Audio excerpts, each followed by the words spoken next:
Love affair ഇല്ലാത്തതാണ്. ഏതൊരു മുസ്ലിം പോയാൽ അതാ ഞാൻ പറയാൻ വന്നേ. സത്യം കേൾക്കണോ?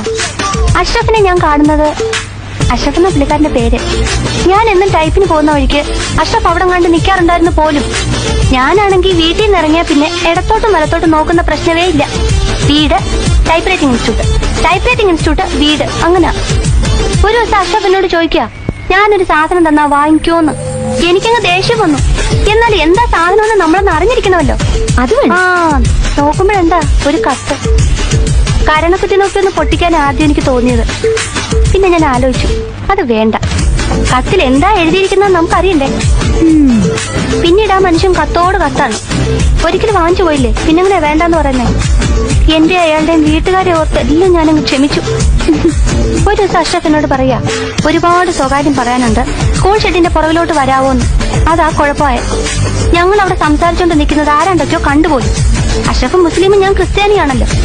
അതിനുശേഷം ഈ രണ്ട് സമുദായക്കാരും തമ്മിൽ ഇല്ലാത്ത പുകിലൊന്നുമില്ല. അടിപിടിയും ബഹളം ഒന്നും പറയണ്ട, ഞാനിങ്ങ് പോന്നു.